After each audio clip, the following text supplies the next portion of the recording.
ሰላም ሰላም ውድ የ2017 የ12ኛ ክፍል ኢንትራንስ ኤግዛሚኔሽን ተፈታኝ 12ኛ ክፍል ተማሪዎች እንዲሁም ደግሞ የ2017 የሪሚዲያል ተፈታኝ ተማሪዎች እንደምን አላችሁ? ይህ አልፋ ቲዩቶሪያል ከወንዲ ቲዩቶሪያል ጋር በጋራ በመሆን የሚያቀርቡላችሁና የሚያዘጋጁላችሁ ለአንድ ወር የሚቆይ የኤግዛም ዝግጅት ነው። እንግዲህ ሁላችሁም እስካሁን ድረስ ስታነቡ ስታጠኑ የተለያዩ መጽሐፍቶችን ሪፈረንሶችን ቴክስት ቡክ ስታገላብጡ ቆይታችኋል። አሁን ደግሞ በቀረቻችሁ አንድ ወር ውስጥ ኤግዛም የሚሰራበት ወቅትና ጥናታችሁን የምትከልሱበት የመጨረሻ ሳምንት እንደመሆኑ ሁልጊዜ በየአመቱ አልፋ ቲዩቶሪያል እንደሚያደርገው ዘንድሮም ከወንዲ ቲዩቶሪያል ጋር አንድ ላይ በመሆን ለመጀመሪያ ጊዜ ለ12ኛ ክፍል ተማሪዎች እንዲሁም ለሪሚዲያል ተማሪዎች የአንድ ወር የክለሳ ጊዜ ወይም የኤግዛም የክለሳ ጊዜ ለመስጠት ከወንዲ ቲዩቶሪያል ጋር አንድ ላይ ተቀናጅቶ ይሰራል ማለት ነው። እስከዛሬ የነበሩ የናቹራል ተማሪዎች ጥሩ ውጤት አመጣው አልፋ ቲዩቶሪያልን አመስግነዋል። አሁን ደግሞ የሶሻል ተማሪዎች ተራው ሆኖ እንግዲህ ከወንዲ ቲዩቶሪያል ጋር አንድ ላይ በመሆን ይህንን ኤግዛም ፕሪፓሬሽን ስተዲ አዘጋጅተንላችኋል ማለት ነው። እንግዲህ ቪዲዮዎቹን በማዘጋጀት እኔ ወንዴ አለው።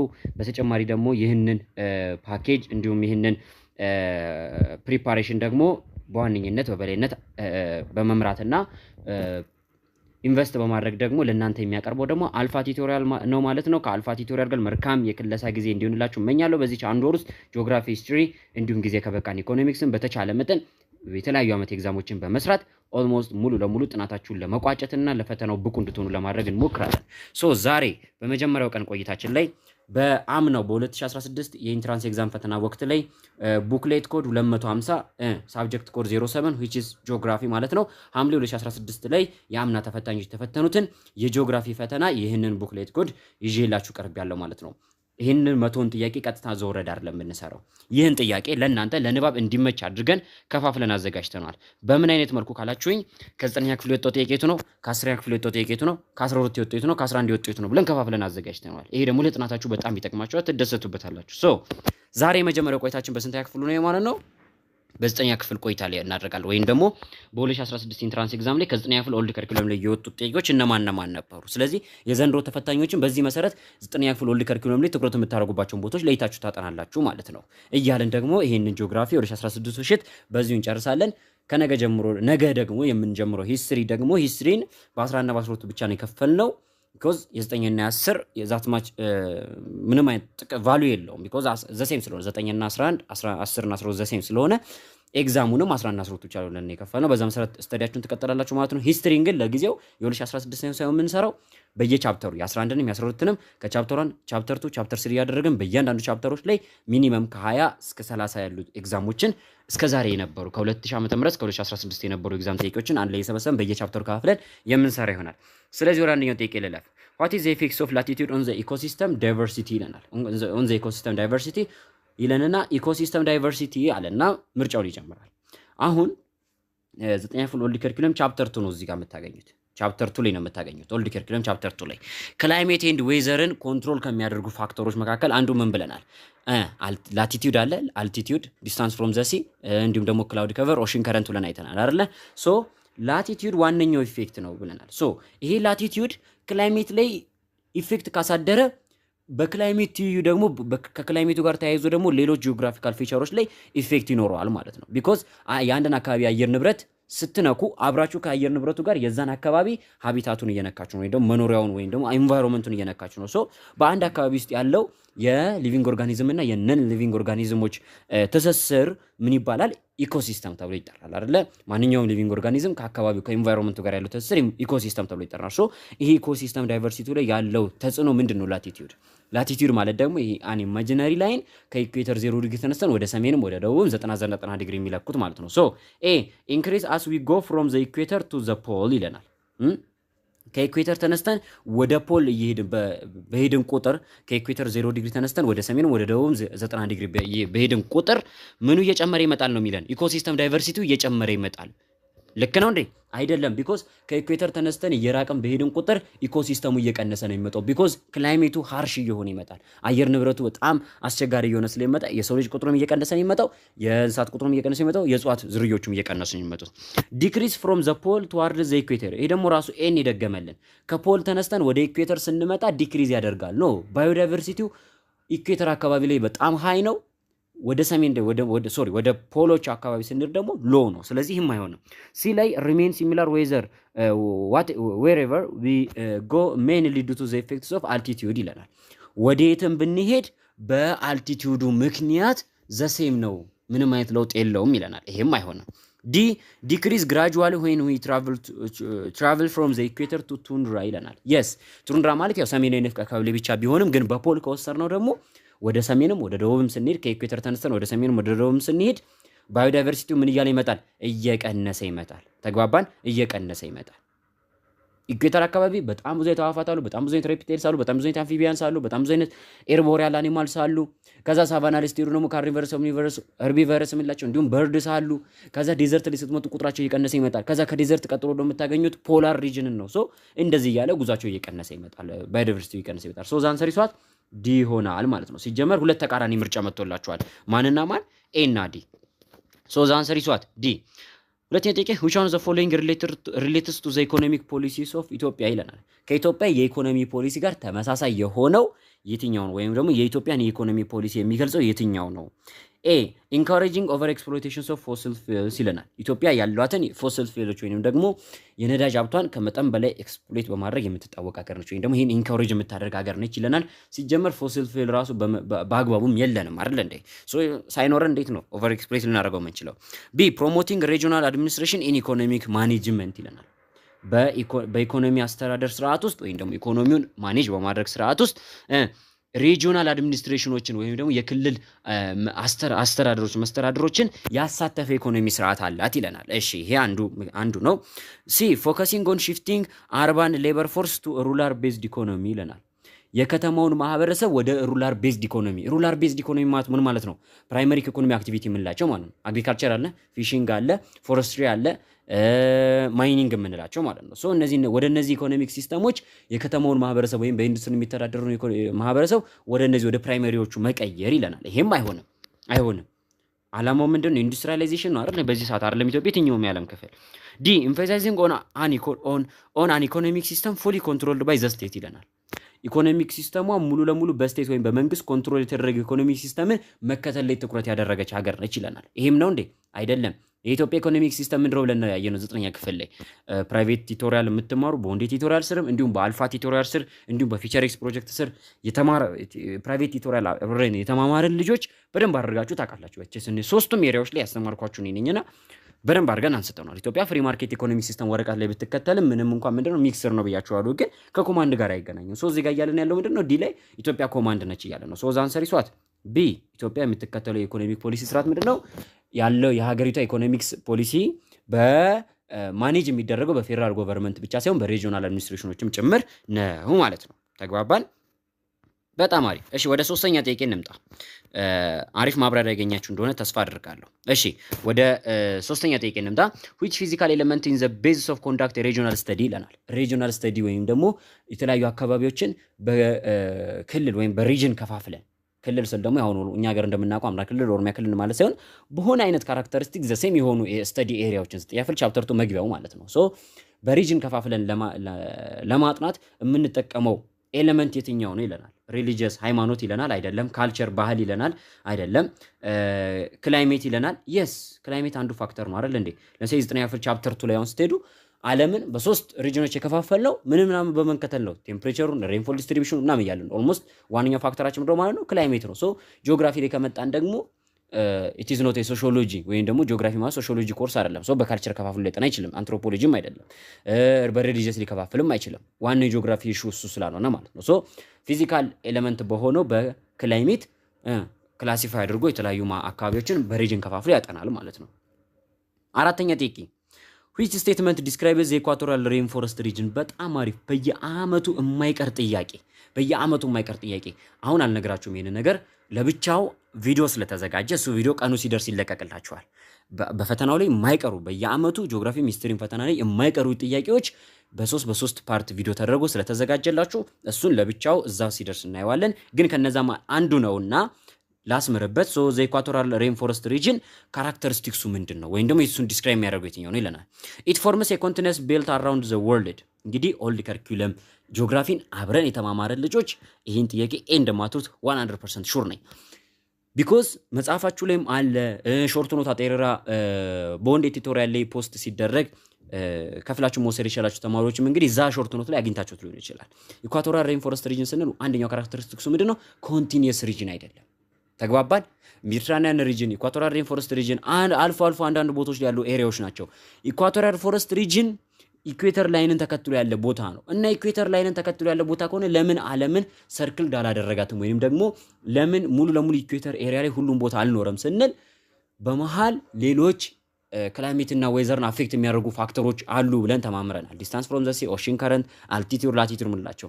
በላቲቲዩድ ምክንያት እነዛ አካባቢዎች ኢኳቶሪያል ሬንፎረስት ሪጅን መሆን ሲገባቸው ግን ሃይላንድ ክላይሜቲክ ሪጅን ይዘው የተቀመጡ አሉ ላይክ እንደ ኢትዮጵያ ያሉ ማለት ነው። ሶ እነዚህ አካባቢዎች ከኢኳቶሪያል ሬንፎረስት ሪጅን ተነጥለው ሌላ አየር ንብረት ካራክተሪስቲክስ ሊኖራቸው የቻለበት ምክንያት ምንድነው? ቢኮዝ ኦፍ ዜር አልቲቲዩድ። ሶ በአልቲቲዩድ ምክንያት ኢኳቶሪያል ሬንፎረስት ሪጅን በዓለም ላይ ኮንቲኒየስ ቤልት የለውም ወይም ቀጣይነት ያለው ክላይሜቲክ ሪጅን አይደለም።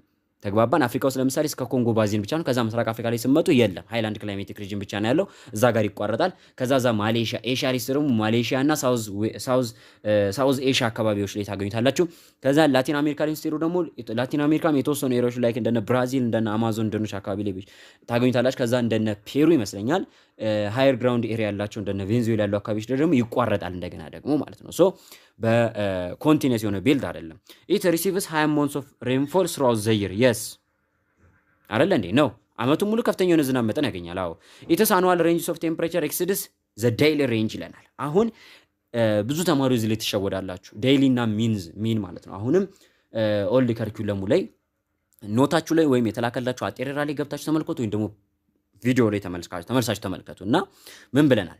ሬንጅ ማለት ምን ማለት ነው ብያችኋለሁ። the highest ማይነስ ሎወስት ነው አይደለ? ሶ በአመት ውስጥ እዚህ ኢኳቶሪያል ሬንፎረስት ሪጅን አካባቢ ከፍተኛው ስንት ነው? 20 እስከ 27 ድረስ ይደርሳል። ከ20 እስከ 27 ድረስ ይደርሳል። ሎወስቱ ከተባለ ስንት ነው? ሶሪ ከ27 እስከ 30 ነው የሚደርሰው ከፍተኛው እዚህ አካባቢ ላይ። ሎወስቱ ከተባለ ደግሞ ከ27 ወይ 25 ነው ሊሆን የሚችለው። ሶ 25 እና 27 መካከል ስንት ነው ያለው? 2 ወይ ደግሞ 3 ነው። እዚህ አካባቢ ላይ ዝቅተኛ ከተባለ 2 ከፍተኛ ከተባለ ደግሞ 3 ነው። ምኑ አኑዋል ሬንጅ ኦፍ ቴምፕሬቸሩ በአመት ውስጥ ከፍተኛ መጠነ ሙቀት ሲመዘገብና ዝቅተኛ መጠነ ሙቀት ሲመዘገብ ያለው ሬንጅ ይሄ ብቻ ነው። ቢኮዝ ከፍተኛው እስከ 30 ይሄዳል፣ ዝቅተኛው እስከ 27 እስከ 26 ይመጣል እዚህ አካባቢ ላይ። ስለዚህ ያለው አኑዋል ሬንጅ ኦፍ ቴምፕሬቸሩ ሎ ነው ማለት ነው። ሎ ነው። አያችሁ ቫልዩ በጣም አነስተኛ ነው። ዴይሊውን ግን ስንወስድ ዴይሊ ማለት ነው በ24 ሰዓት ውስጥ ነው ማለት ነው። በ24 ሰዓት ውስጥ ደግሞ ቀን ላይ ስትሄዱ ምን አለን ቅድም እስከ 30 እስከ 27 አለ አይደለ? በማታ መቼስ የዛን ያህል ሙቀት የለም ለምን ፀሐይ የለችምና። ሶ በማታ ደግሞ እስከ -3 ዲግሪ ሴንቲግሬድ ወይ እስከ 0 ሊወርድ ይችላል። ሶ በ-3 እና በ27 መካከል ምን ያህል ልዩነት አለ? 30 ዲግሪ ሴንቲግሬድ ልዩነት አለ። ሶ ዴይሊ ሬንጁ ስንት ነው? 30። አኑዋል ሬንጁ ስንት ነው? 3 ነው። ሶ የትኛው ነው የሚበልጠው? ዴይሊ ነው የሚበልጠው። እዚህ ግን እያለን ያለው አኑዋሉ ነው የሚበልጠው እያለን ነው። ሶ ዘ አንሰር ኢዝ ዋት ቢ ማለት ነው። ዲን ራሱ ማየት አይጠበቅባችሁም ቢኮዝ ቢ ዘ ቤስት ኦፕሽን አግኝታችኋል። ዲ ኢት ኢዝ ዶሚኔትድ ባይ ዴሲዲየስ ፎረስት ሪጅን ይለናል። ዴሲዲየስ ፎረስት ያለበት ሪጅን ኦልሞስት ትሮፒካል ሬን ፎረስት ሪጅን ብቻ ሳይሆን ማን አለ? ትሮፒካል ማርታይም አለ። በተጨማሪ ደግሞ ዘ ኮኒፈረስ ፎረስት ሪጅን ነው ዴሲዲየስ ፎረስት ያለበት ማለት ነው። ተግባባን? ዴሲዲየስ ፎረስት ያለበት ሪጅን በጣም አሪፍ። እሺ ወደ አምስተኛው ጥያቄ እናቅና። ዋት ካራክተራይዝስ ዘ ፊዚካል ኢንቫይሮንመንትስ ኦፍ ቱንድራ ሪጅን ይለናል። ቱንድራ ሪጅንን ካራክተራይዝድ የሚያደርገው የትኛው ምርጫ ነው? ወይም ስለ ቱንድራ ትክክል የሆነ የትኛው ነው ይለናል። ኢት ኢዝ ኖን ፎር ኢትስ ሎው ቴምፕሬቸር ኤንድ ሬንፎል ስራውት ዘ ይር ይለናል። ይህ አካባቢ በአመቱ ዝቅተኛ ሙቀትና ዝቅተኛ ዝናብ በማግኘት የሚታወቅ አካባቢ ነው። የስ በጣም ልክ ነው። ኢት ኢዝ አ ደንስሊ ፖፑሌትድ ሪጅን ዌር ኤስኪሞስ ኤንድ ላፕስ አር ፋውንድ ይለናል። ደንስሊ ማለት ነው ህዝብ በጣም ጥግት ብሎ የሚኖርበት አካባቢ ነው እንደማለት ነው አይደለ? ህዝብ በጣም ተጠጋግቶ የሚኖርበት አካባቢ ነው እያለን ነው። ይሄ አካባቢ ቱንድራ ሪጅን ምንድነው ብለን ነበረ? የበረዶ ሽፋን ያለበት ለኑሮ የማይመች አካባቢ ነው። ሶ ህዝብ ተጠጋግቶ ሊኖርበት አይችልም። ልክ ነው። እነ ኤስኪሞስ እና እነ ኢግኒዮት የምንላቸው ማህበረሰቦች አሉበት፣ ግን ህዝብ ጥግት ብሎ የሚኖርበት አካባቢ አይደለም። ሶ ዘ አንሰር ኢዝ ዋት ኦኬ ሲን ነው። ኢት ኢዝ አን ኤሪያ ኦፍ ሎ ስኖ ከቨር ይለናል። በፍጹም በቃ መጨረሻ አይጠበቅባችሁም። አነስተኛ ሆነ የበረዶ ሽፋን ያለው ክፍል አለን አይደለም። ይሄ አካባቢ የበረዶ ግግር ያለበት በከፍተኛ ሁኔታ በረዶ ብቻ ያለበት የዚያ ማህበረሰቦችም በበረዶ ላይ እንቅስቃሴ የሚያደርጉ ናቸው አይደል እንዴ?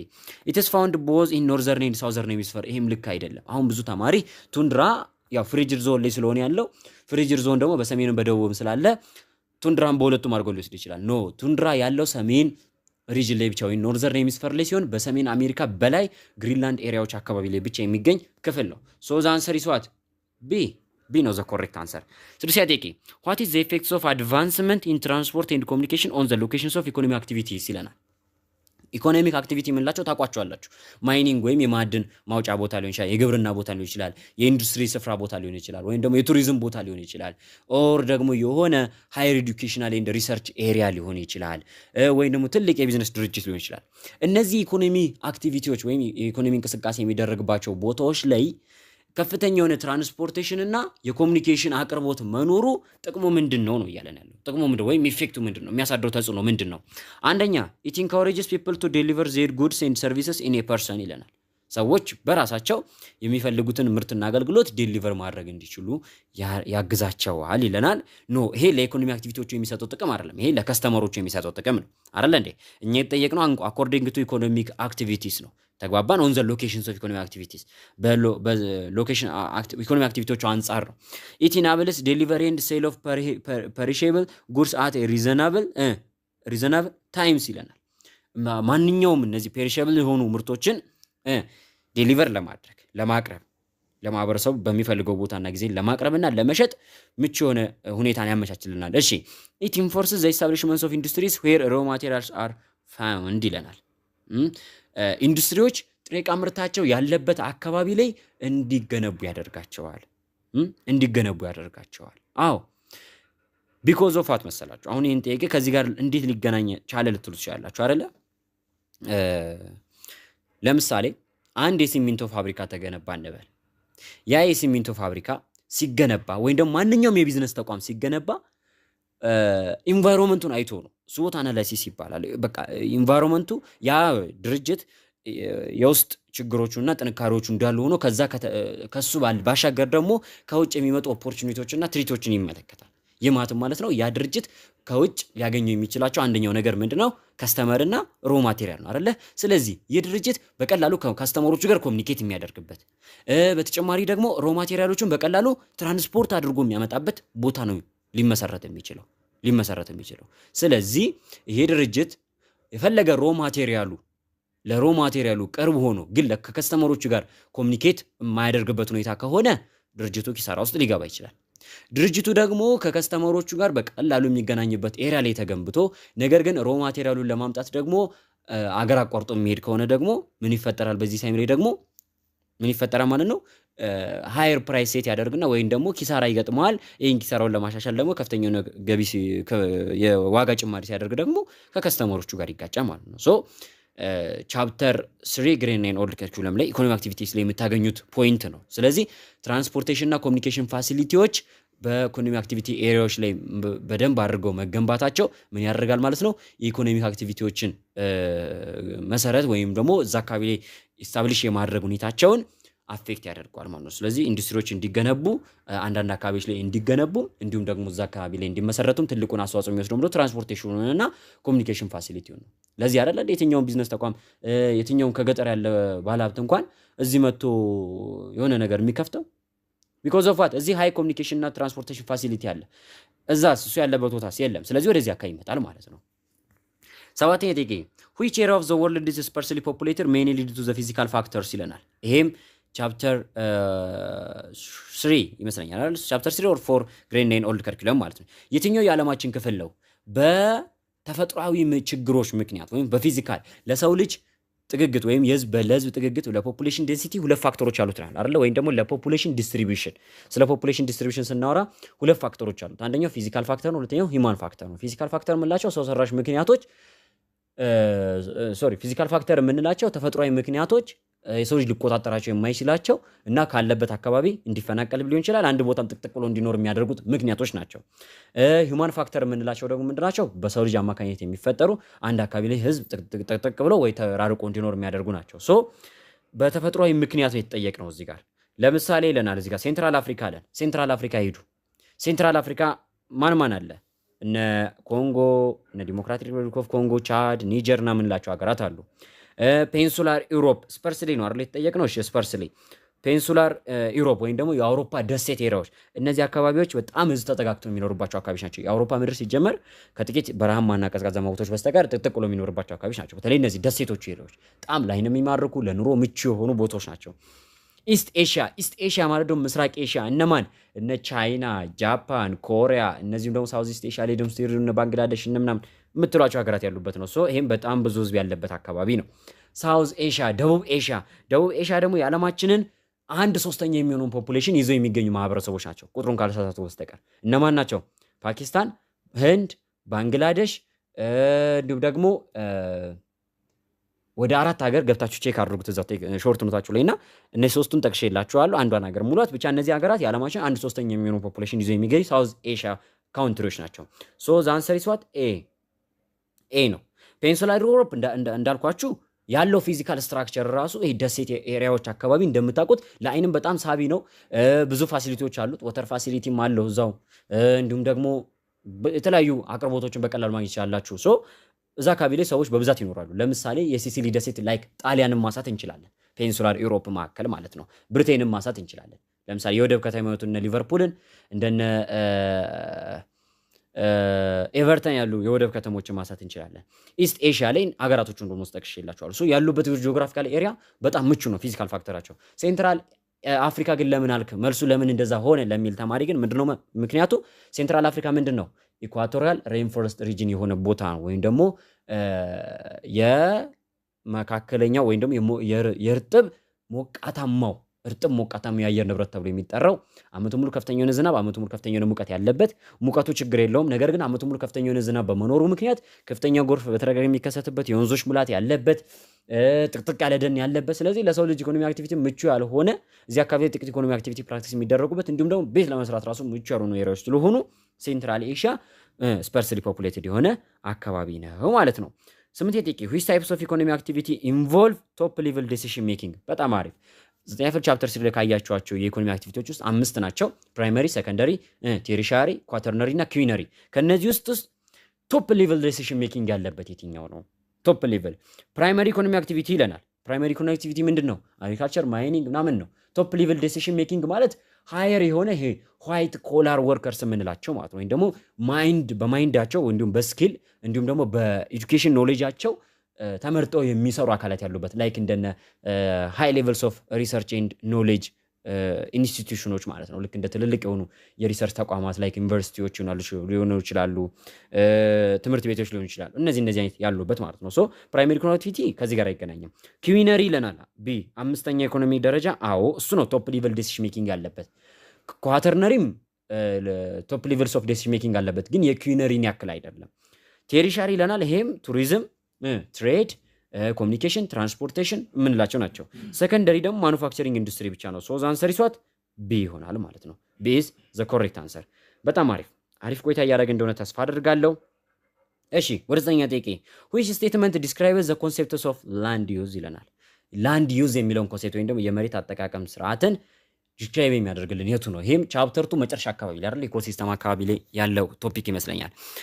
ሂውማን አክቲቪቲስ ሪሌትድ ቱ ላንድ ይለናል። ኤ ላይ ማንኛውም የሰው ልጅ እንቅስቃሴዎች ወይም ደግሞ የሰው ልጅ ድርጊቶች ከመሬት ጋር በተያያዘ ወይም ደግሞ ላንድን የተመለከቱ የሰው ልጅ እንቅስቃሴዎች ነው ይለናል። ልክ ነው። ቢ ባዮፊዚካል ፋክተርስ ሪሌትድ ዊዝ ላንድስ ይለናል። ባዮፊዚካል ፋክተር ማለት ነው ህይወት ያላቸው እና ማለት እንስሳት፣ እጽዋት እንዲሁም የሰው ልጅ እንዲሁም ፊዚካል ፋክተሮች ተፈጥሯዊ ክስተቶች እነዚህ ነገሮች አንድ ላይ በመሆን ከመሬት ጋር ያላቸው ቁርኝት ይለናል። አይደለም ላንድ ዩዝ ካለን የሚጠቀመው ማን ብቻ ነው? የሰው ልጅ ብቻ ነው። መሬትን የሚጠቀመው የሰው ልጅ ብቻ ነው። ሶ ከሰው ልጅ ጋር ብቻ የሚገናኘው ዘ ኢንተንሲቲ ኦፍ ላንድ ኢን ዘ ሩራል ኤሪያስ ይለናል። በገጠራማ ቦታዎች ላይ ያለው ከፍተኛው የመሬት ሁኔታዎች አይደለም። ናቹራል ፋክተርስ አፌክቲንግ ላንድ ፎርም የመሬት መልክዓ ምድርን አፌክት የሚያደርጉ ተፈጥሯዊ ክስተቶች አይደለም። ሶ ዘ አንሰር ኢዝ ዋት ኤ የሰው ልጅ ማንኛውም የዕለት ተዕለት እንቅስቃሴዎች ከመሬት ጋር በተገናኘ ቢኮዝ እኛ ስንራመድም መሬት ላይ ነው፣ ምግባችንን የምናዘጋጀው መሬት ላይ ነው፣ የምንጫወተው የምንሮጠው ምን የምናደርገው መሬት ላይ ነው። ሶ የሰው ልጅ ፋክተር የሰው ልጅ ማንኛውም እንቅስቃሴዎች ከመሬት ጋር በተገናኘ ምን ይባላል? ላንድ ዩዝ ይባላል። a new global pandemic occurs less developed countries can respond by ይለናል። ላይክ እንደ ኮቪድ-19 ማለት ነው። ለምሳሌ እንደማለት ነው። አንድ ዓለማችን ላይ የሆነ አንድ ወረርሽኝ ፓንደሚክ የሆነ በሽታ ተፈጠረ እያለን ነው። እሺ በዚህ ጊዜ ለስ ዲቨሎፕድ የሆኑ ሀገራቶች ወይም ደግሞ ገና ታዳጊ የሆኑ ሀገራቶች በምን አይነት መልኩ ይሄንን በሽታ ሪስፖንድ ያደርጉታል ወይም ደግሞ ለዚህ በሽታ ምን አይነት የሆነ እንቅስቃሴ ይኖራቸዋል ነው እያለን ያለው። ላይክ አሁን እንደ ኮቪድ በሽታ ማለት ነው። ሌቲንግ ዜር ፒፕል ሪሶልቭ ዘ ክራይሲስ ባይ ዘምሰልቭስ ይለናል። ህዝቦቻቸውን የተፈጠረውን ችግር ይሄንን ወረርሽኝ በራሳቸው እንዲፈቱት ያደርጋሉ ይለናል። አይደለም አሎኬቲንግ ኤ ላርጅ ፖርሽንስ ኦፍ ዜር ሄልዝ ኬር በጀትስ ቱ ዘ ክራይሲስ ይለናል። አዎ ያላቸውን በጀት በሙሉ ይሄንን በሽታን ለመከላከል የጤና ተቋማትና የጤና ጥበቃ ስራዎች ላይ ያፈሳሉ። ምንም አማራጭ የለማ።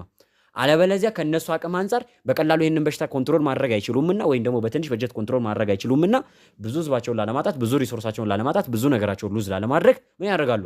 ያላቸውን በጀት በሙሉ የሚሰራው መሰረተ ልማት ቀርቶ ምንም የሚደረገው ነገር ቀርቶ ኢንቨስት የሚደረገው ሁሉ ቀርቶ ያለውን በጀት የመንግስት ካዝና ውስጥ ያለው በጀት እንዳለ ሙሉ ወጥቶ ወደ አንድ ሴክተር ብቻ ወደ የትኛው ሴክተር?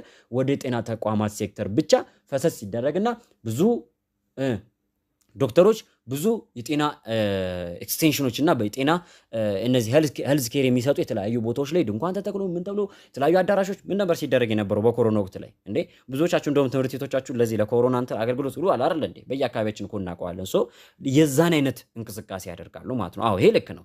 ኢስታብሊሺንግ ሞደርናይዝ ሄልዝ ሴንተርስ ኢን ሾርት ፔሪድ ኦፍ ታይም፣ በአጭር ጊዜ ውስጥ ዘመናዊ የሆነ የጤና ተቋምን ይገነባሉ ይለናል። ይሄ በፍጹም ያላበደ ተማሪ ካልሆነ በስተቀር ይሄን መልስ አይመልስም። ቢኮዝ እንዴት ዘመናዊ የሆነ የጤና ተቋም መገንባት አቅሙ ቢኖራቸው መጀመሪያውን ለምን አይገነቡትም? ለምን ወረርሽኝ በሽታ ይጠብቃሉ?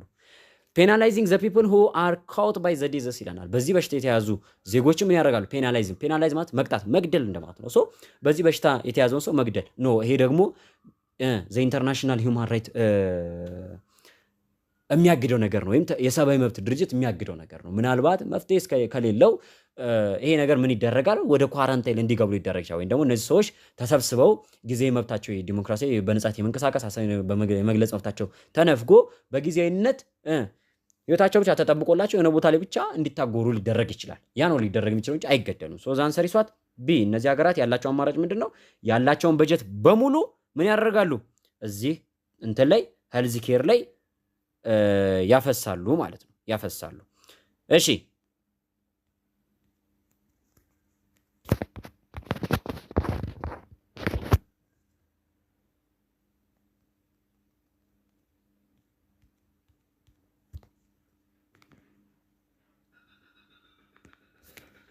እሺ ወደ 11ኛ ጥያቄ ደግሞ እንሂድ። ሶ የ10ኛ ጥያቄ መልሱ ቢ ነው። ወደ 11ኛ ጥያቄ ስንሄድ which sphere of the earth contain important minerals ይለናል። መሬት እንግዲህ ጂኦግራፊ የመሬት ክፍል በተለያዩ ስኮፖች ከፋፍሎ ያጠናብለናል። ከነዚህ ስኮፖች ውስጥ የመሬትን የላይኛውን ክፍል ይሄ ማዕድናትን የያዘውን አፈርን አለትን የያዘውን የመሬትን የላይኛው ክፍል ለይቶ የሚያጠናልን የትኛው ነው ይለናል። ኤ ሃይድሮስፌር አይደለም። ሃይድሮስፌር ስለምንድነው የሚያጠናው? ስለ ውሃማ አካላት ነው። ቢ ሊቶስፌር የስ ዘ ሶሊድ ላየርስ ኦፍ ዘ እርዝ ሰርፌስ ስተዲድ የሚደረገው በምን ስር ነው? በሊቶስፌር ነው። በሊቶስፌር ስር ነው። ባዮስፌር ስለ ህይወት ስላላቸው ነገሮች ነው። አትሞስፌር ደግሞ ስለ ከባቢ አየር ብቻ ነው። ሶቴቲኬ ሃው ኢዝ ኮንቬንሽናል ሬንፎል ፎርምድ? በጣም አሪፍ ቻፕተር ተውንም እዛው ላይ ፊዚካል ጂኦግራፊ ላይ እንሂድ። ኮንቬንሽናል ሬንፎል እንዴት ነው ፎርም የሚያደርገው? ኮንቬንሽናል ሬንፎል ምንድን ነው? ሶስት አይነት የዝናብ አይነቶች አሉ አይደል? ከዝናብ አይነቶች ውስጥ ሾርት ኖታችሁ ላይ ተመልሳችሁ ተመልከቱ። ኮንቬንሽናል ሬንፎል ላይ ስትሄዱ በመጀመሪያ ኮንቬንሽናል አለ፣ ከዛ ደግሞ ኦሮግራፊክ አለ፣ ከዛ በኋላ ደግሞ ፍሮንታል ወይም ደግሞ ሳይክሊክ ሬንፎል አለ። ሶ ኮንቬንሽናል ሬንፎልን ስንመለከት ሎ ኤሪያዎች ላይ ወይም ደግሞ ዝቅተኛ የሆኑ ቦታዎች አካባቢ ላይ ላይክ እንደ ኢኳቶራል ሬንፎረስት ሪጅን አካባቢ አልቲቱዳቸው መጠነኛ ዝቅታ ያለው እንዲሁም ደግሞ ሃይ አማውንት ኦፍ ሬንፎል ስራው ዘይር እንዲሁም ደግሞ ሃይ አማውንት ኦፍ ቴምፕሬቸር ያለባቸው አካባቢ ሲሆን በወተር ሳይክል አማካኝነት ወተር ሳይክል ማለት ኢቫፖሬሽን አለ ወይም ደግሞ በዛ ሙቀት አማካኝነት ይሄ እየዘነበ ያለው ዝናብ መሬት ይመጣና ከዛ ይተናል። በሙቀት ምክንያት ኢቫፖሬት ያደርጋል። ከዛ የተነነው ውሃ ደግሞ ኮንደንስ ይሆንና ደመና ይሰራል። እዛው ባለው ሙቀት ምክንያት ደግሞ ቶሎ መልሶ ዝናብ ይሆናል፣ ይመጣል ወደ መሬት። አሁንም ተመልሶ ኢቫፖሬት ያደርጋል፣ ኮንደንስ ያደርጋል፣ መልሶ ሬን ያደርጋል። በዚህ አይነት መልኩ ማለት ነው። when moist and less dense air is formed to rise upward ይለናል። moist ማለት ምንድነው? እርጥበት ማለት ነው። less dense air ማለት ደግሞ ማለት ነው less dense air ማለት ፍጋት የሌለው አየር ማለት ነው። ወይም ደግሞ ፍጋቱ አነስተኛ የሆነ አየር የማትማት ሙቀት አለ እንደማለት ነው። ሶ እርጥበታማ የሆነ አካባቢና ሙቀት ያለበት አካባቢ ላይ እርጥበቱን ሞቃቱ አየር ምን ሲያደርገው? ራይዝ አፕ ሲያደርገው ላይክ ማለት ነው ኢቫፖሬሽን ሲኖር እንደማለት ነው። አዎ when dry air forced to rise above a mountain ይለናል። በዚህ ጊዜ ማውንቴን ከተባላችሁ ማን ነው? ኦሮግራፊክ ነው። በቃ ማውንቴን እዚህ ጋር ልታመጡት አይገባም። ኮንቬንሽናል ሶ ማውንቴን ካላችሁ ቀጥታ ወደ ምን ትገባላችሁ? ወደ ኦሮግራፊክ ትገባላችሁ። when cold and warm air masses meet at a front ይለናል። ይሄ ደግሞ ራሱ ሶስተኛው የዝናብ አይነት ማን ነው? ፍሮንታል ወይንም ደግሞ ሳይክሊክ የሆነው ሬንፎል ማለት ሶ ሶስቱንም የዝናብ አይነቶች አያችሁ ደረደረላችሁ። ዲሌይ ስትሄዱ ደግሞ when warm and dry air descend a mountain ይለናል። ይሄ የለበትም። ሶ the answer is what? ኤ ይሆናል ማለት ነው። ኤ ትክክለኛ መልሳችን ይሆናል ማለት ነው። እሺ ወደ 13ኛው ጥያቄ እንምጣ። what is the effects of Coriolis forces on a wind direction it causes ይለናል። ኮሪዮሊስ ፎርስ ተምራችኋል በዊንድ ዳይሬክሽን ላይ ማለት ነው። winds to bend to the left in the northern hemisphere ይለናል። በሰሜኑ ሄሚስፌር ላይ ወይም ደግሞ በኖርዘርን ሄሚስፌር ላይ ንፋሶች ወደ ሌፍት ወይንም ደግሞ አንቲ ክሎክዋይዝ ቤንድ እንዲያደርጉ ያደርጋል።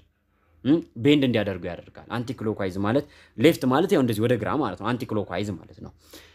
እሺ በሳውዘርን ሄሚስፌር ላይ ደግሞ አለን ወደ ራይት ቤንድ እንዲያደርጉ ያደርጋቸዋል።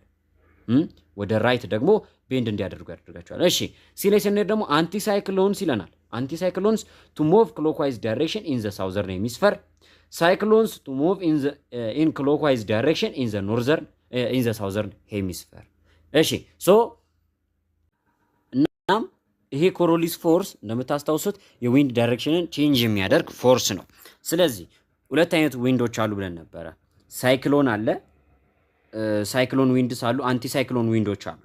ሳይክሎን ዊንድ የምንላቸው በኖርዘርን ሄሚስፌር ላይ ወይም ደግሞ ሰሜናዊ ንፍቀ ክበብ ላይ ለምሳሌ አሁን ኢኩዌተር ብለን እናስብና ወደዚህ ኖርዝ ነው፣ ወርታች ደግሞ ሳውዝ ነው። ሶ ሳይክሎኖች ኖርዘርን ሄሚስፌር ላይ አንቲ ክሎክዋይዝ ዳይሬክሽን ይሄዳሉ ወይም ደግሞ ከሰዓት በተቃራኒ አቅጣጫ ይሄዳሉ። ሳውዘርን ሄሚስፌር ላይ ግን ምን ያደርጋሉ? በክሎክዋይዝ ዳይሬክሽን ይሄዳሉ። ማን? ሳይክሎኖች ማለት ነው። ይሄንን በደንብ አድርጋችሁ አሁን አይምሯችሁ ላይ ለመሳል ሞክሩ። ምናልባት እዚህ ፈተና ላይ ዘንድሮ የሚመጣ ከሆነ አንቲ ሳይክሎኖች ደግሞ የነሱን ተቃራኒ ናቸው። ሰሜኑ ላይ ክሎክዋይዝ ይሄዳሉ፣ ደቡቡ ላይ ደግሞ ምን ያደርጋሉ? አንቲ ክሎክዋይዝ ይሄዳሉ ማለት ነው። ሶ አንቲ ሳይክሎን ማለት ቱ ሙቭ ክሎክዋይዝ ዳይሬክሽን ኢን ዘ ሳውዘርን ሄሚስፌር። ነገር ግን አንቲ ሳይክሎኖች ክሎክዋይዝ የሚሄዱት የት ላይ ነው? ኖርዝ ላይ ነው። ሶ ሲ አይሆንም። ዲን እንመልከተው።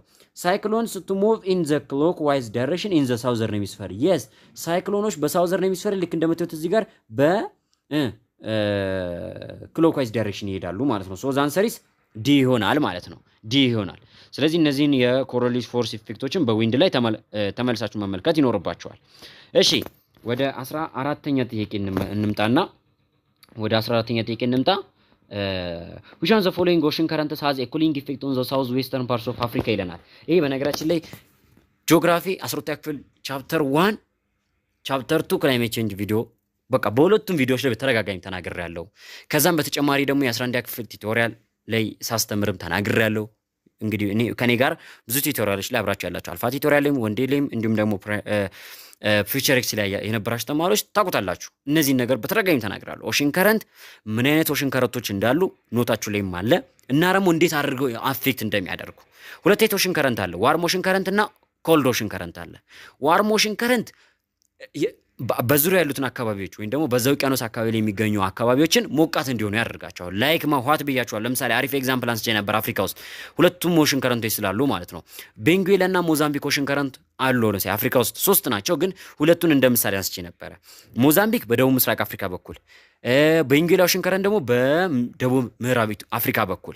ደቡብ ምስራቅ አፍሪካ ላይ የትሮፒካል ማርታይም የተሰኘው የአየር ንብረት መንስኤ የሆነው የሞዛምቢክ ኦሽን ከረንት ሲሆን ይህ በጣም ሞቃታማ የሆነ ኦሽን ከረንት በመሆኑ ምክንያት ደቡብ ምስራቅ አፍሪካን በጣም ሞቃታማ እንድትሆንና ከፍተኛ የሆነ ዝናብ እንዲያገኝ አድርጎታል። ይሄን አካባቢ ብዬ ተናግሬያለሁ፣ ተምራችኋል።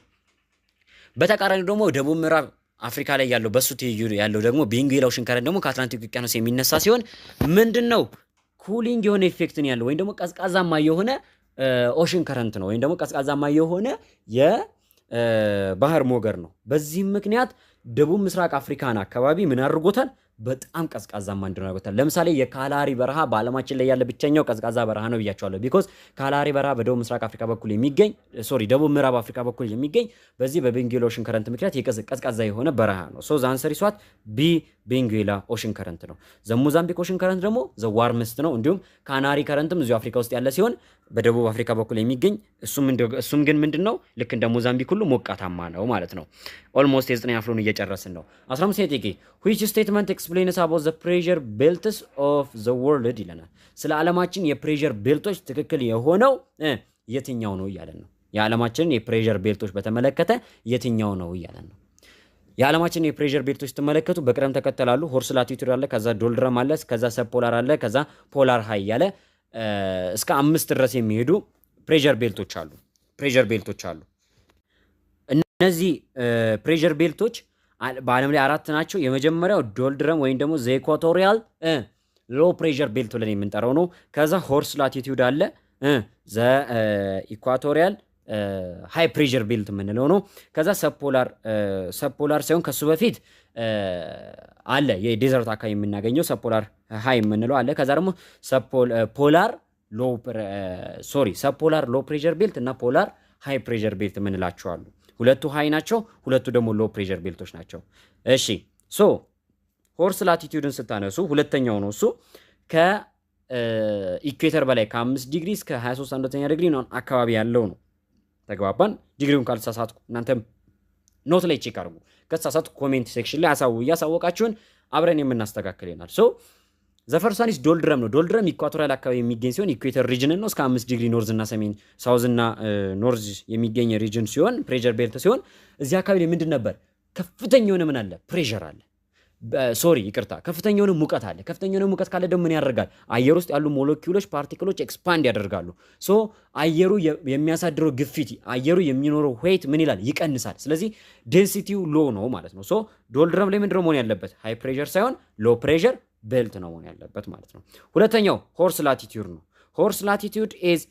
is an area of high pressure ይለናል ሆርስ ላቲቱድ ደግሞ high area of pressure belt ነው አዎ because ሁለቱንም ተከታታይ ሃይ ማለት አይችልም ነበር ሆርስ ላቲቱድ መጀመሪያ ዶልድረም አለ አልኳችሁ ዶልድረም ላይ ሎ ነው ኢኳቶሪያል አካባቢ ከፍተኛ ሙቀት ስላለ ሎ ይሆናል ቴምፕሬቸሩ ሃይ ነው ስለዚህ ፓርቲክሎቹ ኤክስፓንድ ያደርጋሉ ይቀንሳል ማለት ነው ኢፌክቱ ወይም ደግሞ ፕሬሸሩ ይቀንሳል ከሱ ቀጥሎ ደግሞ የሚመጣው ደግሞ ሆርስ ላቲቱድ ደግሞ ከኢኩዌተር ራቅ እያለ ከሶላር ራዲዬሽኑ ራቅ እያለ የሚመጣበት ጊዜ ደግሞ ቴምፕሬቸሩን በመጠኑ እየቀነሰ ስለሚመጣ ምን ይወጣል ፕሬሸሩ ምን ይላል ማለት ነው ይቀንሳል ተግባባን ሶሪ ይቅርታ ቴምፕሬቸሩ ሲቀንስ ፕሬሸሩ ምን ይላል ይጨምራል ይህ ማለት ነው ቀደም በከፍተኛ ሙቀት ምክንያት ቀንሶ የነበረው ዴንሲቲ የአየሩ ዴንሲቲ አሁን ግን ሙቀቱ አነስተኛ ስለሆነ ወይም ደግሞ ሙቀቱ ቀነሰ ስለሚል ቀዝቃዛ ሆነ ማለት ደግሞ ብዙ ጊዜ ምን አለ ብርድ አለ አራውን በረደም ብለን እንለብሳለን አይደለ አየሩ ከባድ ነው ማለት ነው ይበርደናል አየሩ ይከብደናል ሙቀት በሚሆን ጊዜ ግን ምን እናደርጋለን ልብሳችንን አወላልቀን ራቁታችን ብንወራስ ደስታችንን አንችለው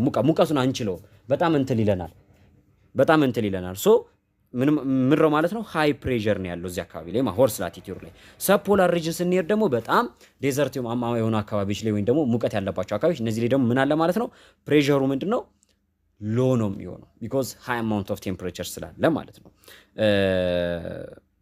ፖላር ሃይ ይለናል የመጨረሻው ፖላር ሪጅን ላይ ሲሄድ ደግሞ is known as a belt of calm ይለናል so the answer is what horse latitude is an area of a high pressure belt ይሆናል ማለት ነው a high pressure ቤልት ይሆናል ስለዚህ ፖላር ሪጅን ላይ ደግሞ ፕሬሸሩ ሃይ ነው ያልኩበት ምክንያት ለምንድን ነው ፖላር ሪጅን እንደምታውቁት there is no temperature ማለት ሃይ አማውንት ኦፍ ቴምፕሬቸር የለም በጣም ዝቅተኛ ነው ብርዳማ ነው ሶ ምድሮ ፕሬሸሩ አየሩ ምን ይላል ፍጋት ይፈጥራል ኮምፓክት ይሆናል ሞለኪውሎቹ አየር ውስጥ ያሉት ሞለኪውሎች ኮምፓክት ስለሚሆኑ በዛ ሰዓት ተጽዕኖ ለማሳደር ወይም ደግሞ ግፊት ለማሳደር ዴንሲቲ ስለሚኖራቸው ዴንሲቲ ያለው ነገር ደግሞ ምን ለማሳደር ፕሬሸር ለማሳደር ይችላል ስለዚህ አየሩ ምን ይላል ማለት ነው ከበድ ይላል ማለት ወይም ደግሞ ሃይ ፕሬሸር ይኖረዋል ማለት ነው በዚህ መልኩ ነው ኦኬ አሁን ወደ 10 እናልፈም እሺ አንድ የቀረ ክፍል አለ ከ9ኛ ክፍል ላይ እንደምታውቁት በየአመቱ ጂኦግራፊ ላይ ወደ መጨረሻ አካባቢ ላይ ከካርታ ጋርና ከፊዚካል ጂኦግራፊ ጋር የተያዙ ፓርቶች ይመጣሉ እስከ ቅርብ ጊዜ ድረስ ከ9ኛ ክፍል እስከ 12ኛ ክፍል ፈተናው ከሆነ በኋላ ከ2014 ጀምሮ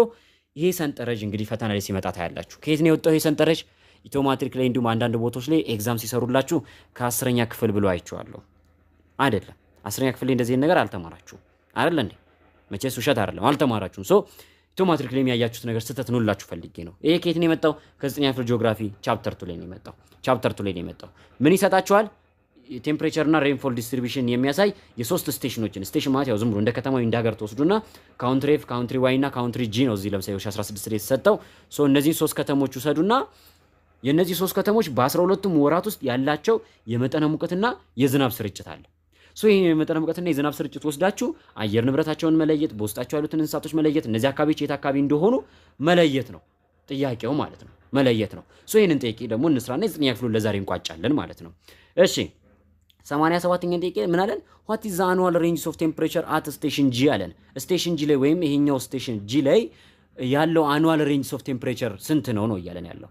ቅድም በቪዲዮ ማል ተናግሬ ነበር አይደለ?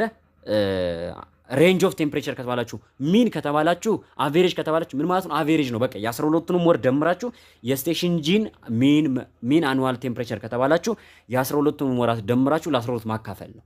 ግን እዚህ ጋር ሚን አይደለም ወይም አቬሬጅ አልጠየቅንም፣ ሬንጅ ነው የተባለው። ስለዚህ መልሱ ምን ይሆናል ማለት ነው? ወደሱ ከመሄዴ በፊት ይህንን ቪዲዮ ያቀረበላችሁ አልፋ ቲቶሪያል ከወንዴ ቲቶሪያል ጋር አንድ ላይ በመሆን ነው። በቀራችሁ አንድ ወራት ጊዜ ውስጥ ሂስትሪ፣ ጂኦግራፊ እንዲሁም ኢኮኖሚክስን ለሶሻል ተማሪዎች ኢንትራንስ ኤግዛም ጥያቄዎችን እየሰራን ከ2000 ዓ.ም እስከ 2016 ድረስ ያሉትን ጥያቄዎች በቻፕተር በግሬድ እየከፋፈልን እየሰራን እናንተን ለኢንትራንስ ዝግጁ ለማድረግ ሙሉ ፕሮሰሱን ጨርሶ ወደ እናንተ ቀርቧል። ከእናንተ የሚጠበቀው አንድ ነገር ብቻ ነው። ቻናሉን ላይክ፣ ሼር እንዲሁም ሰብስክራይብ ማድረግ ነው።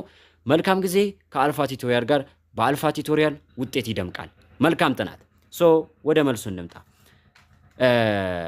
ወደ መልሱ ስንመጣ ምሬ ጠየቅ ነው ሬንጅ ኦፍ ቴምፕሬቸር። ሬንጅ ምንድን ነው አልኳችሁ? ዘ ሃይስት ፖይንት ማይነስ ሎወስት ነው አይደለ? የጠየቅነው ደግሞ ስለ ቴምፕሬቸር ነው። ስለዚህ ስቴሽን ጂ ላይ ሄዱና ከፍተኛው ቴምፕሬቸር ስንት ነው፣ ዝቅተኛው ስንት ነው የሚለውን ስሩ። 17 አለ፣ 19 አለ፣ ከዛ 20 አለ። 20 እስካሁን ከፍተኛ ነው። እሺ 20 20 17 16 16 እስካሁን ዝቅተኛው ነው። 16 16 16 17 17 እዚህ ስቴሽን ጂ ላይ ያለው ቴምፕሬቸር ዲፈረንስ እስከ ስንት ነው? ከ16 እስከ 20 ከፍተኛው ስንት ነው? 20 ሲቀነስ ዝቅተኛው ስንት ነው? 16 ዲፈረንሱ ስንት ይመጣል? 20 ሲቀነስ 16 4 ዲግሪ ሴንቲግሬድ። ዘ አንሰር ኢዝ ዋት? ኤ 4 ዲግሪ ሴንቲግሬድ ቴምፕሬቸር ሬንጅ አለው ስቴሽን ጂ ላይ ማለት ነው። ስቴሽን ጂ ላይ 4 ዲግሪ ሴንቲግሬድ ቴምፕሬቸር ሬንጅ አለው። በጣም አሪፍ። ወደ 88ኛው ጥያቄ ስንሄድ which one of the following wild animal is dominantly found in station Y ይለናል። አሁን የትኛው እንስሳ በስቴሽን ዋይ ላይ ዶሚኔት አድርጎ ይገኛል ወይም በብዛት ይገኛል እያለን ነው። ምርጫዎቹ ኮሮኮዳይል ይላል፣ አዞ ማለት ነው፣ ኤፕስ ጦጣዎች፣ ዜብራ የሜዳ አህያ ነው፣ ፖላር ቤር የዋልታ ድብ የምንለው ማለት ነው። እነዚህ እንስሳቶች በመጀመሪያ ካራክተሪስቲክሳቸው ማወቅ አለባችሁ። ኮሮኮዳይል የት አካባቢ የሚገኘው? እሱም 9 ቻፕተር 2 ጂኦግራፊ አይደለ? እንደዛ ክላይሜቲክ ሪጅን ክፍፍሉ ላይ መጀመሪያ የክላይሜቱን ካራክተሪስቲክስ ተማራችሁ። ከዛ እዛው ላይ ቀጥሎ ሂውማን አክቲቪቲው አለ። ከዛ ደግሞ የእንስሳትና የእጽዋት ስርጭቱም ደግሞ እዛው ላይ አለ። እዛ አካባቢ ላይ የሚገኙ እንስሳትና እጽዋት። ኮሮኮዳይል የት ነው የሚገኘው? ከፍተኛ የሆነ ውሃ ያላቸው አካባቢዎችና ወንዞች እንዲሁም ስትሪሞች ያለበት አካባቢ ላይ ነው። ስለዚህ ስቴሽን ዋይ ግዴታ ምን መሆን አለበት? ኢኳቶሪያል ሬንፎረስት ሪጅን ወይም ደግሞ ለዛ አካባቢ የቀረበ ቦታ መሆን አለበት። ከፍተኛ የሆነ ዝናብ አመቱ ሙሉ ያለበትና ምን ያለበት ብዙ ወንዞች ሊኖሩበት የሚችል የማይደርቁ ወንዞች ያሉበት አካባቢ ሊሆን ይገባል። ኤፕስ የምላቸው ጦጣዎች፣ እነዚህም ደግሞ የት አካባቢ ነው የሚገኙት? ሞር ኤፖች የት አካባቢ ነው ዳይቨርሲሊ ፖፑሌትድ ነው የሚገኙት? የት አካባቢ ላይ ነው? ኢኳቶሪያል ሬንፎረስት ሪጅን ላይ ነው። ልክ እንደ ኮሮኮዳይል ቢኮዝ ኤፕ ጦጣ ናቸው። ጦጣ ደግሞ ከዛፍ ዛፍ እየዘለሉ የሚኖሩ እንስሳ ዝርያዎች ናቸው። ስለዚህ የጦጣ ዝርያዎች እነ ቺምፓንዚ፣ ጎሪላ ወይም የትኞቹ አይነት የጦጣ ዝርያዎች ቢሆኑ የኤፕ ዝርያዎች ቢሆኑ ትሮፒካል ሬንፎረስት ሪጅን እንዲሁም ደግሞ እንደ ሳውዝ ኢስተርን አፍሪካ አካባቢ እንደሚገኘው እንደ ትሮፒካል ማርታይም ወይም ሙንሱን ክላይሜት ሪጅን ውስጥ ነው የሚገኙት ማለት ነው። ስቴሽን ዋይ ግዴታ እንደዛ መሆን አለበት ኤፕ እንዲሆን መልሱ። ሲ ዜብራ ይላል። ዜብራ ደግሞ ሳቫና ሪጅን ከትሮፒካል ሬንፎረስት ሪጅን ወጣ ብለን ሲዝናል የሆነ ሬንፎል ያለበት ወይም ደግሞ ወቅቱን የጠበቀ ዝናብ ያለባቸው አካባቢዎች ወይም ደግሞ በአመት ውስጥ በቂ የሆነ ዝናብ እንዲሁም በቂ የሆነ ሙቀት የሚያገኙ መካከለኛ ሙቀት ልክ እንደ ኢኳቶሪያል ሬንፎረስት ሪጅን ያለ አይነት ሙቀት እንዲሁም ደግሞ ከኢኳቶሪያል ሬንፎረስት ሪጅን አነስ ያለ ግን በቂ የሆነ የዝናብ መጠን የሚያገኙና ሳራማ የሆኑ ሜዳማ የሆኑ አካባቢዎች ላይክ ሳቫና ማለት ነው። ተግባባን? አካባቢዎች መሆን አለበት። ፖላር ቢር ደግሞ እንደምታውቁት ነው አነስተኛ የሆነ መጠን ሙቀት ያለበት፣ በጣም አነስተኛ ሎ የሆነ ቴምፕሬቸር ያለበት እንዲሁም ሎ የሆነ ሬንፎል ያለበት አካባቢ መሆን አለበት። አሁን እኛ የት ነው የምንሄደው? ሰንጠረዡ ላይ ስቴሽን ዋይን እንመልከተው። ስቴሽን ዋይ ቴምፕሬቸሩ ተመልከቱ። ፈርስት 25 27 30 33 33 ከፍተኛው ቴምፕሬቸር አለው። እሺ ከዛ ያለ 26 27 29 29 26 ዝቅተኛው ቴምፕሬቸር ስንት ነው? አካባቢ በአመት ውስጥ አንድ ወር ላይ የአንድ ወር አማካኝ 26 ለምሳሌ እንደነ ጁን ጁላይ ያሉ ወቅቶች ላይ እንደነ ዲሴምበር ያሉ ወቅቶች ላይ 26 ዝቅተኛው መጠነ ሙቀት ያገኛል። እንደነ ኦገስት ያሉት ላይ ደግሞ 33 የሆነ ከፍተኛው መጠነ ሙቀት ያገኛል። ይህ አካባቢ ኦልሞስት ሳቫና ማለት እንችላለን። ቢኮዝ እኛ ያለንበት ሪጅን ላይ ነው። እንደምትዩት ክረምቱ ወቅቶች ኦገስት ነው አይደለ? ጁን ጁላይ ኦገስት። ኦኬ ይሄ እኛ ያለንበት ሳውዘርን ሄሚስፌር ላይ 26 26 27 20 ቤቶቹ ጁን ጁላይ ኦገስት ሴፕቴምበር ማለትም ሰኔ ሐምሌ ነሐሴ ምናምን ወቅቶች ምንድናቸው ዝቅተኛው መጠን ሙቀት አላቸው። ከዛ ዲሴምበር ጃንዋሪ ፌብሩዋሪ ማርች ምንላቸው ደግሞ ከፍ እያለ ይመጣል። ሶ አሁን ቴምፕሬቸሩ ኦልሞስት ምን ብለናል ከፍተኛው መጠን ሙቀት አለው ያካባቢ። እሺ ሬንፎሉን ደግሞ እንመልከት። 1 አለ 1 ሚሊ ሜትር በጣም አነስተኛው ዝናብ ነው። 0 3 አለ 19 56 አለና ጁን ጁላይ ኦገስት ላይ ወይም ክረምት ወቅት ላይ ሶ ይሄ አካባቢ ወደኛ አካባቢ ነው ልክ ነኝ ማለት ነው። 125 219 276 እና 178 አያችሁ ሰኔ ሐምሌ ነሐሴና መስከረም ምንላቸው ወቅቶች ላይ ከፍተኛ የሆነ ዝናብ ከምን ጀምሮ ከግንቦት ሜይ ላይ 56 ብሎ ጀመረ። ከሜይ ጀምሮ ዝናብ መጠኑ እየጨመረ ሄደ። ክረምቱም ከፍተኛ ነበር ሰኔ ሐምሌ ነሐሴ ላይ። ከዛም ሴፕቴምበር መስከረም ላይ ደግሞ እንደገና እያለ ኦገስት መስከረም ጥቅምት ላይ ደግሞ ወደ 60 እያለ ወረደና በጋዎች ወቅት ላይ ደግሞ 3010 አለ። ሶ ይሄ አካባቢ ወደኛ አካባቢ ነው። እኛ ኢትዮጵያ ያለችው ደግሞ በምን ላቲቲዩድ ላይ ነው? ይሄ ሳቫና ሪጅን ላይ ነው አይደል ያለችው። ምንም እንኳን ከግማሽ ክፍሏ በታች ደግሞ ኢኳቶሪያል ውስጥ ቢገኙ ግን አብዛኛው ክፍሏ ሳቫና ውስጥ ነው የሚገኘው። ሶ እኛም ያለንበት ሪጅን ነው ልላችሁ ፈልጌ ነው። ሶ ይሄ አካባቢ ኢትዮጵያ ባትሆን ራሱ እነማንም ማሳት እንችላለን። እነ ኒጀር እንዲሁም ሳቫና አካባቢ የሚገኙ ቦታዎች ናቸው ማለት ነው። ተግባባን አይደለ? ስለዚህ ከተሰጡን ከአራቱ እንስሳዎች ለዚህ ለሳቫና አካባቢ ምቹ የሆነው እንስሳ አይነት የትኛው ነው ማለት ነው? የትኛው ነው? ዜብራ ይሆናል። ዛንሰሪ ሲ ማለት ነው። ዜብራ ይሆናል ማለት ነው። እዚህ ጋር ጦጣዎች ሊኖሩ አይችሉም። ቢኮዝ እዚህ አካባቢ ላይ ቁጥቋጦች ወይም ትንንሽ ያጫጭር ዛፎች እንጂ ያሉት ለጦጣዎች የሚመች ወይም ደግሞ ለትልቅ የጦጣ ዝርያዎች የሚሆን። አሁን እዚህ ጋር ጦጣ ሲባል ታዲያ ሳቫና አካባቢ ላይ ጦጣ የለም ያልኳቸው አይደለም። ትንሾች ጦጣዎች ሊኖሩ ይችላሉ አሉም። ግን እነዚህ ሙሉ ለሙሉ የኤፕ ዝርያ የምንላቸው በብዛት የሚኖሩት የት ነው? አያቸው አሁን ጂኦግራፊ ሞር እነዚህ ክሪቲካል ቲንግ የሆነ ፊዚካል ጂኦግራፊ ላይ እንደዚህ ያደርጋችሁ በደንብ አድርጋችሁ አብጠርጥራችሁ ማየት ይፈልጋል። ክሮኮዳይል ሳቫና ሪጅን ላይ አይኖርም ማለት አይደለም። ለምሳሌ ናሽናል ጂኦግራፊ ስትመለከቱ አሁን እንደነ ይሄ ማን ነው እንደነ ዊልድ ቤስት እንደነ አንቴሎፕ እንዲሁም እነ ታይገር እንዲሁም ደግሞ እነ ላዮን እንዲሁም ደግሞ ካሶንጎን አይነት እንስሳ ዝርያዎችን ስትመለከቱ ናሽናል ጂኦግራፊ ላይ አለ አይደል? አዞ ምናምን የሚጠጡት ዋጋ ምናምን አዞን አንተ ተመለከታላችሁ አይደል እንዴ? አዎ አዞ አለ እዛ አካባቢ ላይ። ግን የአካባቢ ውሃው ይደርቃል። አዞችን በጣም እዛ አካባቢ ተጎጂ ናቸው። ተግባባናል። ግን አዞች በብዛት የሚኖሩት የአዞን ዝርያ ማየት ከፈለጋችሁ ኢኳቶሪያል ሬንፎረስት ሪጅን ላይ ሄዳችሁ የትኛው ውሃ ክፍል ላይ አዞን አታጡት። ተግባባናል። ሶ በዚህ መልኩ ነው አንሰር የምታደርጉት። 89ኛ ጥያቄ ላይ ቤዝድ ኦን ዘ ቴምፕሬቸር ዲስትሪቢዩሽን አለን። አሁን አያችሁ ቴምፕሬቸር ዲስትሪቢዩሽኑ ነው የምትመለከቱት ማለት ነው። በመጠነ ሙቀት ስርጭቱ ላይ ተመርኩዛችሁ አለን። ለምን ኤር ፕሬሸርን አንዱ አፌክት የሚያደርጉት ቴምፕሬቸር ዲስትሪቢዩሽን ስለሆነ which global pressure belt shall station F be found ይለናል። ስቴሽን ኤፍ በየትኛው የፕሬሸር ቤልት ውስጥ ነው የሚካተተው? ኤ ኢኳቶሪያል ሎ ነው አለን። ኢኳቶሪያል ሎ ዶልድረም ነው ወይንስ ፖላር ሃይ ውስጥ ነው የሚገኘው ወይንስ ሆርስ ላቲቲዩድ ውስጥ ነው የሚገኘው ወይንስ ደግሞ ሰብፖላር አይደለ ሰብትሮፒካል ሎ ውስጥ ነው የሚገኘው እያለ ነው።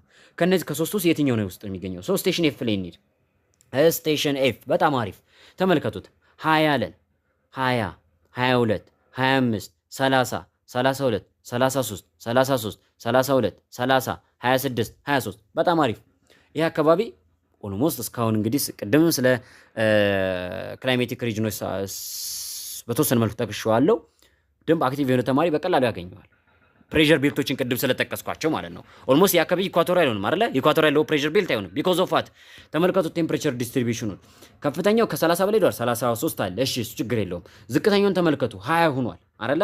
20 ዲፈረንሱን እስኪ ስሩት። ሬንጁን ወደ 13 ነው መጣ አይደለ? ከፍ ያለ ቁጥር ነው። ሶ ሬንጁ ራሱ ይነግራችኋል ኢኳቶሪያል አካባቢ እንዳልሆነ ማለት ነው። ፕሬሸር ቤልቱ ራሱ ብትወት ኢኳቶሪያል አካባቢ እንዳልሆነ ይነግራችኋል። ሶ ይሄ አካባቢ ኢኳቶሪያል አካባቢ ካልሆነ ኢኳቶሪያል ሎ ፕሬሸር ቤልት ሊሆን አይችልም ማለት ነው። እሺ ከኢኳቶሪያል ከፍ ስንል ደግሞ ማን ያለው? ሆርስ ላቲቲዩድ ምንድነው? ቴምፕሬቸሩ እየቀነሰ ይመጣል። ምንድነው? ሃይ ፕሬሸር ቤልት አለው ማለት ነው። ቴምፕሬቸሩ ከኢኳቶር አካባቢ አነስ ያለ ነው። ሶ ተመልከቱት። ቴምፕሬቸሩ ጁን ጁላይ ኦገስት ላይ ክረምት ወቅት ላይ በጣም ከፍተኛ ሄደ። እሺ አዎ በጣም ከፍተኛ ሄደ። ይሄ አካባቢ ሬንፎሉን ደግሞ ስትመለከቱ እዚህ ጋር በጣም ምን የለውም ሬንፎል የለውም። ይሄ ማለት በረሃማ አካባቢ ነው ማለት ነው። በረሃማ አካባቢ ነው ወይም ደግሞ ወደዛ ጠጋ ያለ አካባቢ ነው። ይሄ ላይክ ድራይ ሳቫና የምንለው አካባቢ ማለት ነው። ለምን እስከ 33 ዲግሪ ሴንቲግሬድ የሚደርስ መጠነ ሙቀት አለው። እስከ 20 ዲግሪ ሴንቲግሬድ የሚደርስ ደግሞ አነስተኛ መጠነ ሙቀት አለው ይሄ አካባቢ። ሶ ይሄ አካባቢ ወደ በረሃ ቀረብ ያለ አካባቢ ነው። ስለዚህ የት አካባቢ ላይ እንወስደዋለን ማለት ነው? ኢኳቶሪያል ሎ አይሆንም፣ ፖላር ሃይም አይሆንም። ሊሆን የሚችለው ማን ነው? ሆርስ ላቲቲዩድ ወይም ደግሞ ሰብትሮፒካል ሎ ነው። ሰብትሮፒካል ሎ ፕሬሸር ቤልት የምንላቸው ደግሞ እነማን ናቸው? ዴዘርት ኤሪያዎች አካባቢ ላይ ነው አይደለ? ሆርስ ላቲቲዩድ የምንላቸው ደግሞ እነማን ናቸው? ላይክ ሳቫና ምናምን ሪጅን ናቸው። ይሄ አካባቢ ግን ስትመለከቱት ከሳቫና ሪጅን ጋር የሚቀራረብ ነገሩ ምን ብቻ ነው? ቴምፕሬቸሩ ብቻ ነው። ቴምፕሬቸሩ ብቻ ነው ከሳቫና ሪጅን ጋር የሚያመሳስለው እንጂ ምን አይደለም። የዛን ያህል ከሳቫና ጋር የሚያቀራርብ ደግሞ ምን የለውም ሬንፎል ዲስትሪቢዩሽን የለውም። ይህ አካባቢ ለምን የሚቀርብ ነው? ላይክ ወደ ዴዘርት አካባቢ የሚጠጋ አካባቢ ነው። ስለዚህ ቴምፕሬቸር ዲስትሪቢዩሽኑን ስንሄድ እስከ 33 ድረስ የሚደርስ ከፍተኛ የሆነ ቴምፕሬቸር ዲስትሪቢዩሽን አለው። ለሳቫና ግን ቤስት የሆነ ኤግዛምፕል ያልኳችሁ ማን አለው? ለምሳሌ እዚህ ጋር ይኸው ማን አለ? ስቴሽን ዋይ አለ። ስለዚህ ስቴሽን ዋይ እና ስቴሽን ኤፍ ስትመለከቱ በጣም ቢግ ዲፈረንስ አላቸው። ሶ ስቴሽን ኤፍ በምን ውስጥ የሚካተት ነው ማለት ነው? በሰብትሮፒካል ሎ ፕሬዠር ቤልት ወይም ደግሞ ዴዘርት አካባቢ የሚገኝ ሰብትሮፒካል ሎ ፕሬዠር ያለበት ቢኮዝ ሃይ አማውንት ኦፍ ቴምፕሬቸር ስላለ ስራውት ዘይር ሃይ አማውንት ኦፍ ቴምፕሬቸር ስላለ ሎ የሆነ ሞይስቸር ስላለ ምንድነው ማለት ነው? ፕሬዠሩ ምንድነው? ሎ ነው ማለት ነው። የመጨረሻው ጥያቄ ከዚህ ክፍል ላይ in which climatic zone is station G found ይለናል። አሁን ደግሞ ስቴሽን ጂን በየትኛው ክላይሜቲክ ሪጅን ውስጥ ነው የሚካተተው እያለን ነው። ኢኳቶሪያል ነው፣ ሃይላንድ ነው፣ ትሮፒካል ዴዘርት ነው፣ ሜዲትራኒያን ነው እያለን ነው። ስቴሽን ጂን ሂደን እንመልከት። የመጨረሻው ስቴሽን ጂ ቴምፕሬቸሩን ተመልከቱት። ዲስትሪቢዩሽኑን 17 19 20 20 20 17 16 16 16 16 17 17 በፍጹም ምን መሆን አይችልም። ትሮፒካል ሬንፎረስት ሪጅን መሆን አይችልም። ኢኳቶሪያል መሆን አይችልም። ክላይሜቱ ኢኳቶሪያል መሆን አይችልም። ቢኮዝ ከፍተኛው ቴምፕሬቸር 20 ነው የተመዘገበው እዚህ አካባቢ ላይ፣ ዝቅተኛው ደግሞ 17 16 ነው። ዲፈረንሱ ስትወስዱት አኑዋል ሬንጁ ስትወስዱት 4 ዲግሪ ሴንቲግሬድ አይደለ? ሎው የሆነ ዲፈረንስ መኖሩ ከኢኳቶሪያል ጋር ሊያመሳስሉ ይችላል። አያችሁ፣ በዚህ ያምታታችሁ ነው እንግዲህ ፈተናው። ነገር ግን እዚህ አካባቢ ኢኳቶሪያል ሬንፎረስት ሪጅን ላይ 20 ብሎ ማክሲመሙ 20 ቴምፕሬቸር ብሎ ነገር የለም። ሬንፎሉን ደግሞ ተመልከቱት 5 6 27 አለ እንዴ! ኢኳቶሪያል ሬንፎረስት ሪጅን ላይ ቅድም ብለን ራሱ ምርጫ ላይ ሃይ አማውንት ኦፍ ቴምፕሬቸር ስራው ዘይር እንዲሁም ሃይ አማውንት ኦፍ ሬንፎል ስራው ዘይር አመቱን ሙሉ ከፍተኛ የሆነ ሙቀት አመቱን ሙሉ ከፍተኛ የሆነ ዝናብ ብለናል። ስለዚህ ከፍተኛ የሆነ ሙቀት እንደሌለው እዚህ ጋር አረጋግጠናል። ዝናቡንም ስትወስዱ መቼ ላይ? ከሜይ ጀምሮ ሜይ፣ ጁን፣ ጁላይ፣ ኦገስት፣ ሴፕቴምበር፣ ኦክቶበር ላይ ብቻ ነው። ኦልሞስት ለ6 ወራቶች ብቻ ነው ዝናብ ያለው፣ ከፍተኛ ዝናብ ያለው 114 288 488 560 437 88 አለ። ከዛ የቀሩትን 6 ወራት ደግሞ ኦልሞስት ከ50 በታች የሆነ የዝናብ መጠን አለው። የሆኑ ወቅቶች ላይ ዝናባማ አይደለም፣ የሆኑ ወቅቶች ላይ ደግሞ ዝናባማ ነው። ወቅቱን ጠብቆ የሚዘንብ ዝናብ ያለበት አካባቢ ነው። መጠነ ሙቀቱን ደግሞ አነስተኛ ነው። ተግባባን አይደለ? ካሉት ምርጫዎች ውስጥ ምን አለን? ኢኳቶሪያል አይሆንም ብያቸዋለሁ። ሃይላንድ እንደ ምርጫ እንያዘው። ትሮፒካል ዴዘርት በፍጹም አይሆንም። ቢኮዝ ትሮፒካል ዴዘርት ሆኖ እንደዚህ ከፍተኛ ዝናብ ሊያገኝ ይችላል? አይችልም። ትሮፒካል ዴዘርት ሆኖ እንደዚህ ዝቅተኛ የሆነ መጠነ ሙቀት ሊኖረው ይችላል? አይችልም። ሜዲትራኒያን ሪጅን አለን። ይሄ ደግሞ ሜዲትራኒያን ሪጅን አለን። አሁን አንድ ጎበዝ የሆነ ተማሪ እዚህ ጋር ሁለቱ ምርጫ ሊያምታተው ይገባል። ሃይላንድ ክላይሜት እና ሜዲትራኒያን ክላይሜት። ተግባባን? በጣም በደንብ ያነበበ ተማሪ ግን ይሄን ጥያቄ ምንም ሳይጠራጠር መልሱን ቢ ብሎ ሊነግረኝ ይችላል። ለምን ዲ አይሆንም? ሜዲትራኒያን ሪጅንም ዝናብ ያገኛል አይደል እንዴ? አዎ ያገኛል። ለምን ዲ አይሆንም ካላችሁኝ ግን ዝናብ የሚያገኝበትን ወቅት ተመልከቱት። የዚህን አካባቢ በምን ወቅት ላይ ነው? ይኸው ጁን፣ ጁላይ፣ ኦገስት፣ ሴፕቴምበር እንዲሁም ሜይ ላይ አያችሁት። በእነዚህ ወቅቶች ላይ ወይም ደግሞ ሌላው የዓለም ክፍል ዝቅተኛ የሆነ ዝናብ የሚያገኝ ይቅርታ እኛ ማለት አሁን ለምሳሌ ኖርዘርን ሄሚስፌር ያለን አካባቢዎች ጁን፣ ጁላይ፣ ኦገስት፣ ሴፕቴምበር ላይ ነው ከፍተኛ ዝናብ የምናገኘው ወይም ደግሞ የክረምት ወቅቶች የምንላቸው ሰኔ፣ ሐምሌ፣ ነሐሴ ላይ። ሜዲትራኒያን ሪጅን ደግሞ ምንድነው ብያችሁ አስተምሬያችኋለሁ። የሌሎቹ የአየር ንብረት ተቃራኒ የሆነ ሪጅን ነው። ሌላው ጋር ክረምት ሲሆን እሱ ጋር በጋ የሚሆን ወይም እዛ አካባቢ ላይ በጋ የሚሆን፣ ሌላው ጋር በጋ ሲሆን ደግሞ እዚህ አካባቢ ላይ ክረምት የሚሆንበት። እንደ ዓለም አቀፍ ደረጃ የክረምት ወቅት ተብሎ የሚታወቁት እነማን ናቸው? ጁን፣ ጁላይ፣ ኦገስት ናቸው። 3 ወራቶች ናቸው። 3 ወራቶች እንደ ዓለም አቀፍ ደረጃ ዘ ዊንተር ሲዝን ተብሎ ይታወቃሉ። በሜዲትራኒያን ሪጅን ላይ ግን በእነዚህ በዊንተር ሲዝኖች ላይ ዝቅተኛ የሆነ ዝናብ ነው ያለው ወይም ደግሞ በጋ ነው ለነሱ። በጋ ከሆነ እንደዚህ አይነት ዝናብ ማግኘት አልነበረበትም ማለት ነው። ስለዚህ ሜዲትራኒያን ሊሆን አይችልም። ስለዚህ ይሄ አካባቢ ምንድነው ሊሆን የሚችለው? ሳቫና አካባቢ የሚገኝ ሃይላንድ ሪጅን ነው የሚሆነው ማለት ነው። ለዛሬ የነበረን ቆይታ ይህን ይመስላል ተማሪዎች። እንግዲህ በዛሬው በግሬድ 9 ከ2016 የጂኦግራፊ ኢንትራንስ ኤግዛም ፈተና ላይ ከ9 ክፍል የወጡትን ጥያቄዎች በዚህ መልኩ አይተናል። ወደ 20 ጥያቄዎችን ሰርተናል። ቀጣይ በዚህ ሽት ስንገናኝ ደግሞ የ10ኛ ክፍሉን ፓርቶች የምንሰራ ይሆናል ማለት ነው። 10ኛ ክፍልም ላይ ልክ እንደዛሬው እንደ ጂኦግራፊ ሁሉ ቲዎሪዎቹን ከላይ ምርጫውን ከሰራን በኋላ ፖፑሌሽን ዴታውን ደግሞ እንደዚሁ አድርገን የምንሰራ ይሆናል። ለሱ ተዘጋጁ። በደንብ አድርጋችሁ አንብቡ። እንደወደዳችሁ ተስፋ አድርጋለሁ። ከአልፋ ቲዩቶሪያል ጋር ውጤት ይደምቃል። አልፋ ቲዩቶሪያል ከወንዴ ቲዩቶሪያል ጋር በጋራው ነው ያዘጋጁላችሁ የኢንትራንስ ፕሪ ኢንትራንስ ፕሪፓሬሽን ይህንን ይመስላል። የዛሬ ቆይታችን እዚህ ጋር ያበቃል። የነገ ሰው ይበለን። መልካም ንባብ